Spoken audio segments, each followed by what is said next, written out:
Very exciting conversation with the 40th US Commerce Secretary Gina Raimondo. What an absolute pleasure it is to have you here in India and have you here in conversation with us here on CNBC-TV18 in front of an audience of young women who are going to be charting out their course in life. And, I would typically not start with your educational qualifications, but I really want to, because what a checkered career you've had, but what a checkered past you've had as well. Harvard, Yale, Oxford, a Rhodes Scholar. How do you feel, Gina Raimondo, being back in a classroom today, here in India, speaking to these young girls? Yeah. Well, to be very truthful, when I first walked in, I felt a little old because that makes the two of us. Seeing these young women, I was thinking, oh my goodness, college, you all look so young, and that makes me optimistic for our future. First of all, how exciting to be here the day after International Women's Day and Women's History Month. Yesterday, I had the opportunity to participate in the Holy celebration. Did you have fun? So fun. I had 3 shampoos, though, to get through the rest of my day. But yeah, look, it's really exciting and special for me to be here, I think, and to hear what a special college this is. And I would just say that so many of us have paved the way for you, and would just tell you that you have all the talent and skill and education to go forward in whatever path you choose, government, journalism, business, but do something.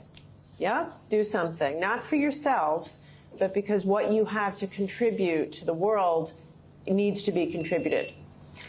And I think that is the perfect message to send out here this morning, not just to the young women who are in this room, but to the many who are watching this program as well. But Secretary, I want to talk to you about the Indo-US relationship, since you are here leading a large US delegation. You've just met with venture capitalists and young Indian entrepreneurs. There's a thriving startup ecosystem here.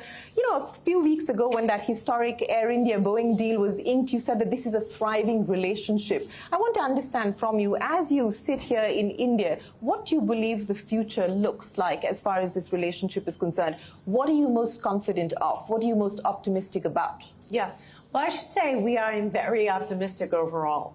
So that deal that you referenced was for hundreds of airplanes from Boeing, which we think and believe will lead to many more, which will create many jobs here in India and many jobs back at home in the United States. And that's just, of course, one deal. But I've just come from meeting with several entrepreneurs, women, by the way, several women who run unicorns, billion-dollar business, privately held businesses here. I think there's so much, India is already a large trading partner with the United States. We share democracy. We share common values. And I am here. I brought 10 leading U.S. CEOs with me. They're, as you say, a large delegation. I think that as you said, we're hoping to enter a new era of even increased trade. And that is why we have so much optimism. When you talk about a new era of increased trade between both sides, can you quantify that for us? I mean, what is the aspiration? What is it that you believe is the true potential, and where do you believe we could be in the next 5 years in terms of trade? Yeah, I don't know if I have a number per se. I think but the rate at which India is growing, I mean, by some estimates, India is the fastest growing, large economy. The rate at which you are growing, people, the group we just came from is talking about a doubling of, certain kind of business in the near term. I think that tech, there is a lot to be said for the relationships we already have as among U.S. tech companies and Indian tech companies. So I think that, and the supply, I think we're going to talk about supply chains in a little bit. I mean, I think there's just huge opportunities in what India has, not only, a billion-plus people, a large English-speaking population, a well-trained population, a stable business environment, a strong rule of law, a vibrant democracy, a long history of doing business with the United States. All of that is so important for us to build on. You know, you preempted my question on supply chain resilience, and let me address that issue because the US-India commercial dialogue has restarted after a gap of 3 years, and I'm given to understand that supply chain resilience is going to be a key focus area of the dialogue between both sides. What should that lead to? What are the outcomes that you're hopeful of from the dialogue restarting? Yes. So we are restarting it. We'll be having a meeting tomorrow. I'll be here with my counterpart, Minister Piyush Goyal, and we'll be restarting that, again, with the feeling of optimism.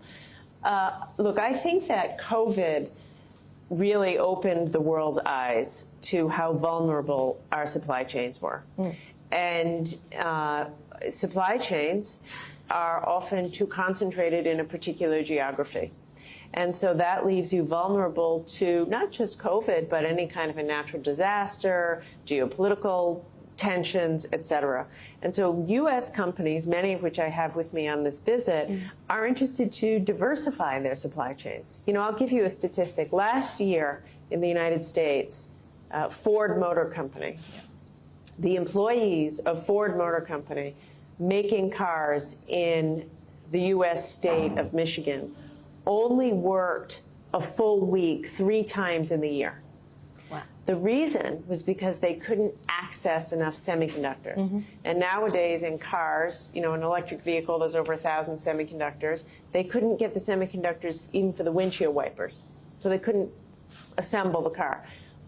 My point is, we're not producing enough semiconductors, and we're getting them all from either just Taiwan or just packaged in Malaysia, and it exposes us to incredible disruptions. So I think what India offers is, I think India stands to gain actually quite tremendously from the move for multinational companies wanting to be more resilient in their supply chain. You know, staying with the issue of supply chain resilience, and you talked about the semiconductor shortage, and it wasn't just U.S. companies that were impacted. Companies here in India and across the world were impacted on account of specifically the semiconductor shortage that we saw. So on that front, the U.S. has made its intention very clear to manufacture semiconductors in the U.S. The CHIPS Act has been passed. I know you've said previously that America needs to lead this, and it is America's obligation to lead this. In India, we've just announced a package to also push semiconductor manufacturing.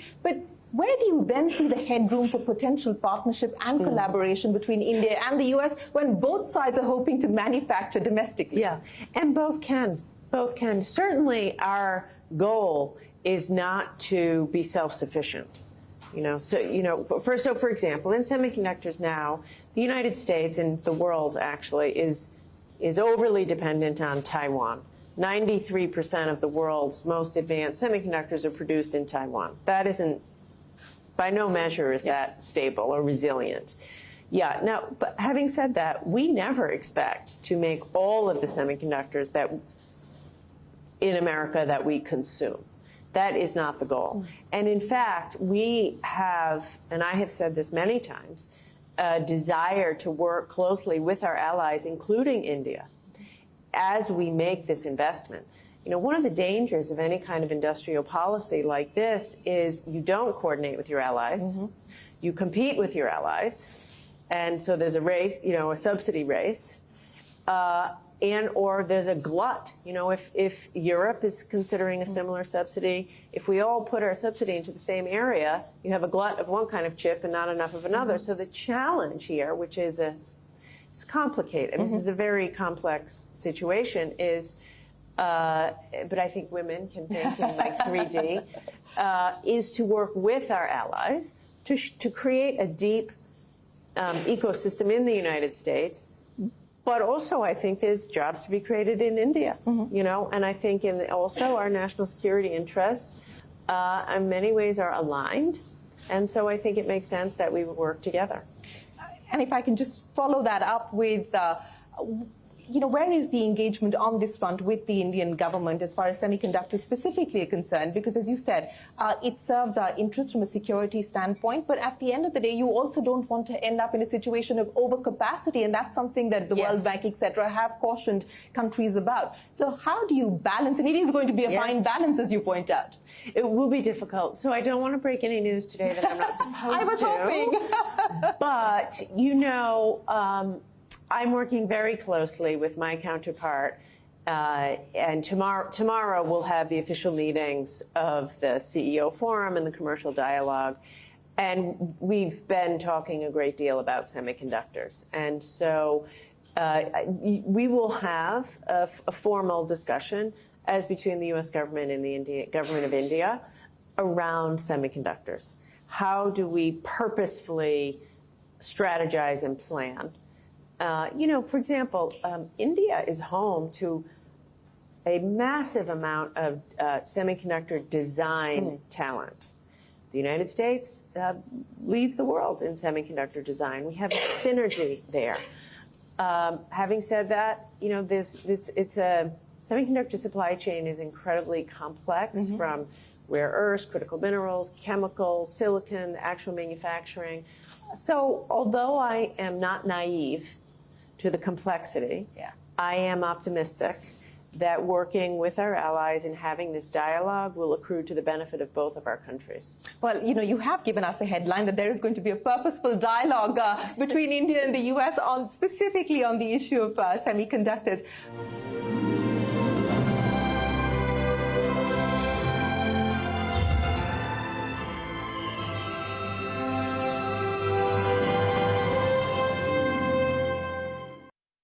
Extend this thesis on friendshoring forward, because both you as well as Secretary Yellen have talked about that. And what do you see friendshoring extending itself to in the context of the India-US partnership?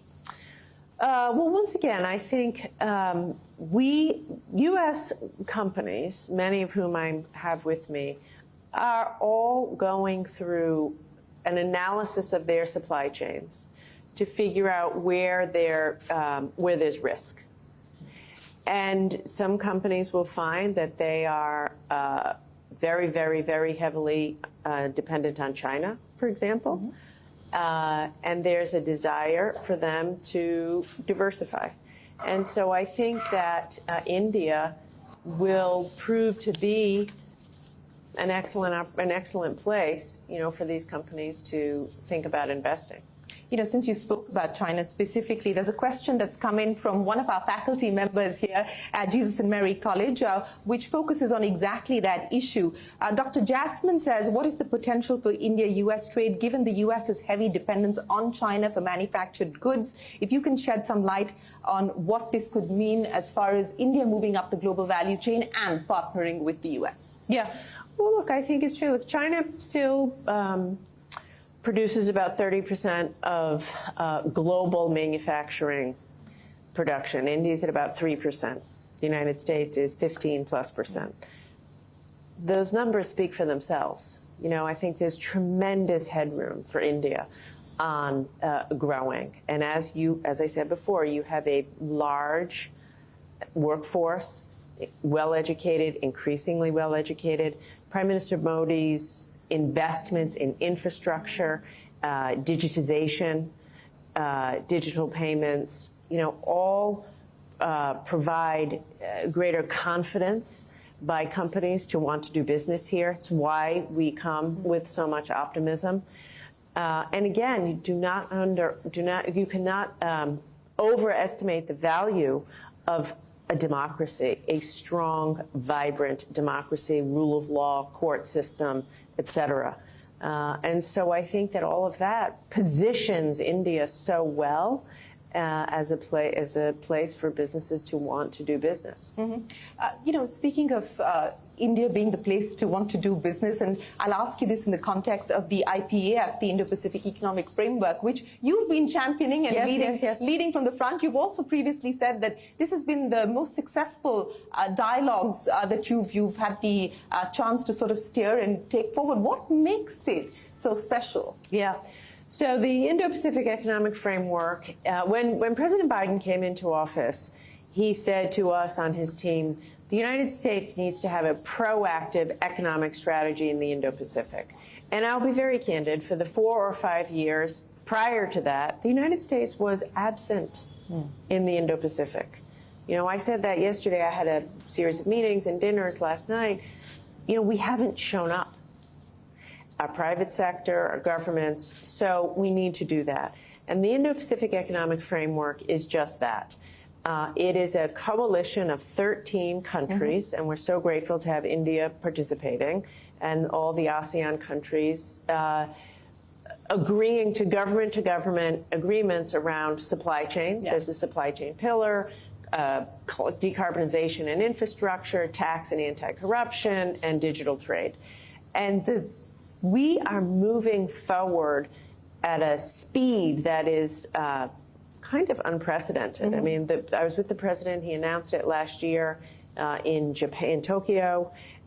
Within months, we were all together. We signed off to the negotiating statements. In fact, your minister, Minister Goyal, said he was like shocked with the speed with which we were moving. I think I'm hopeful by the end of this year. We don't have any wood here, There's though. no something here. I'm hopeful by the end of this year. We could have all of the agreements as between the governments signed up. This is my hope and goal. You know, my mother would say to me, if you have something done, give it to a busy woman. So I'm a busy woman, and I'm hoping to get this done by the end of the year. But, you know, and then once we have those government-to-government agreements, committing ourselves to high standards around anti-corruption, transparency in supply chain, environmental conditions, it will open the path to more business, private sector investment. I should tell you, in preparation for my trip here, I spoke to dozens of U.S. investors, U.S. CEOs, U.S. entrepreneurs. There is a desire to do more business here. And so when you have, for example, agreements as between governments around transparency in the supply chain or tax transparency, it just will ease the path for more investment. You know, speaking of the path for more investment and easing the path for more investment, as you said, that U.S. businesses that you've spoken to are keen to invest more in India, either fresh investments or incremental investments. Are there any constraints at this point in time that they would like addressed? There's always constraints. You know, there's always constraints, and I think it's on both ends, to be fair. One of the issues that you do hear from U.S. businesses, and you talked about semiconductors, India still has quite high tariffs on certain components that go into semiconductors or other electronics. And so, you know, if you have a high tariff on an input, it just makes it harder to manufacture here. We hear from investors that it would be easier. Sometimes foreign direct investment is a little bit too difficult. You know, differences as between states in India, differences as between regulation at the state level and the federal level. And to be candid, when you talk to I was just with an Indian entrepreneur, a startup company, and he said, it's hard in America. Every state has their own different rules. So, you know, I'm conscious of that. But the truth of it is, anytime, having run a business myself, anytime you can increase transparency and reduce layers of bureaucracy and regulation, it does ease the path for more commerce. So as you leave India, what are the memories that you go back with? Having my face painted like 7 different colors. No, really, it was so quite special. The minister welcomed me into his whole family in that way. So I will go back with that feeling of warmth. And I will go back, I suppose, rejuvenated in a way by the entrepreneurialism that I see here in India, by the confidence I feel when I'm here on the ground, and by the mutual desire I sense to continue to deepen the U.S.-India relationship on a number of different fronts. That's how I feel. Well, Gina Raimondo, many, many thanks for joining us here in this conversation. We wish you the very best of luck, and we hope to see you back here the best of luck. in India. Ladies and gentlemen, a big round of applause for the U.S. Commerce Secretary. Thank you so much. Thank you very much.